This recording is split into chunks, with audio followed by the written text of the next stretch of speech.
இடம்பொருள் நேயர்களுக்கு வணக்கம். ஸோ இன்றைக்கி வந்து பார்த்திங்க அப்படின்னா சிறகடிக்காசை சீரியலில் இப்போ சூப்பரான திருப்பங்கள்லாம் நடந்து முடிஞ்சதுக்கப்புறம் பிரச்சனைகள்லாம் இன்னும் வெளுக்கும்போது இப்போ நமக்கு மனோஜ் சிக்கினதில் அதுவும் முத்து சூப்பராக பிளான் பண்ணி ஃபுல் வீடியோவாக அது ஒரு வீடியோலாம் எடுத்தால் கிளைண்ட்டை பார்க்க போனேன்னு சொல்லுவாருங்க. அதை வச்சு காலையிலேருந்து சாயங்காலம் வரைக்கும் அங்கே தான் இருக்கார், அங்கே தான் தங்கிட்டு இருக்காருங்கிறதெல்லாம் போட்டு காமிச்சு வேலைக்கே இவன் போகல, இவன் சும்மா தான் இருக்கான், தண்டமாக இருந்துக்கிட்டு நம்மள்கிட்ட எவ்வளோ பேச்சு. அதில் வேறு நானும் என் மனைவியும் சேர்ந்து பூக்கடை வச்சா இவனை பார்க்குறதுக்கு பெரிய அஃபீஷியல்ஸ் தான் வருவாங்க, இவன் பெரிய பொசிஷனில் இருக்கான், அதனால இன்னும் இவனுக்கு அவமானமாக இருக்கும் அப்படிலாம் பேசினானே வெட்டிப்பய அப்படின்னு எல்லாத்தையும் பேசிடுறாரு. இதுக்கப்புறம் இதில் பெரிய அவமானம் யாருக்குன்னு பார்த்தா ரோஹினிக்காக தான் இருக்குது. ஏன்னா ரோஹினி எந்த அளவுக்கு முத்துவையும் மீனாவையும் நோவடிக்கிற மாதிரி பேசினாங்கிறது அவங்களுக்கே தெரியும்.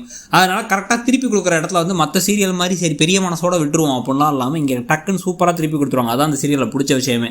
அவங்க கெட்டவன் ஜெயிக்கும் பொழுது நல்லவங்களை பார்த்து கண்டமேடிக்கு பேசுவாங்க, நல்லவங்க ஜெயிக்கும் போது பார்த்தா ஒன்றுமே பேச மாட்டாங்க. பாக்யலட்சுமிலாம் அப்படி தான். அந்த மாதிரி இல்லாமல் இங்கே பட்டுன்னு சொல்லிட்டு எப்படி பேசணுமோ அப்படி பேசுறது ரொம்ப நல்ல விஷயம் தான்.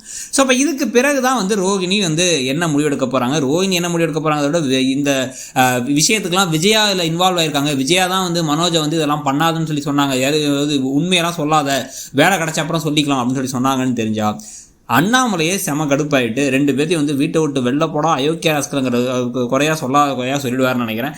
கூடவே இப்படி வெக்கமா இல்லை உனக்கு அப்படின்னு திட்டுறதெல்லாம் திட்டினும்போது ரோஹினி என்ன முடிவெடுக்க போகிறாங்க. ரோஹினி நீ பேசாமல் என் கூட வந்துருப்பா பார்லர் இருக்கு அப்படின்னு சொல்ல முடியாது. ஏன்னா பார்லர் இப்போ ஏற்கனவே இவங்க பேரில் இல்லை, அதுவும் போச்சு. அப்போ இப்போ வேலை இல்லைன்னா என்கிட்ட சொல்லியிருக்க வேண்டியதான மனோஜ், இவ்வளோ அசிங்கப்பட்டு நான் அவமானப்பட்டு நிற்கணுமா மனோஜ், மனுஷனா நீ மனோஜ் அப்படின்னு கேட்குறது ஒரு பக்கம்னா, இன்னொரு பக்கம் இதுக்கப்புறம் வீட்டு வேலையெல்லாம் மனோஜ் செய்யிட்டோம், காலைல சீக்கிரமாக எழுந்துச்சு எங்கள் எல்லாத்துக்கும் காஃபி போட்டு கொடு அப்படின்னு சொல்லிட்டு எல்லாத்தையும் போட்டு என்னென்ன விஷயத்த மீனாட்ட வேலை வாங்கினாங்களோ அதெல்லாம் முத்து மனோஜ் கிட்ட வேலை வாங்கினா சூப்பராக இருக்கும்னு தோணுது. உங்களுக்கு என்ன தோணுதுங்கிறத சொல்லுங்கள். தேங்க்யூ. இடம்பொருள் நேயர்களுக்கு வணக்கம். ஸோ இன்றைக்கி பார்த்திங்க அப்படின்னா சிறகடிக்காசை சீரியலில் இப்போ சூப்பரான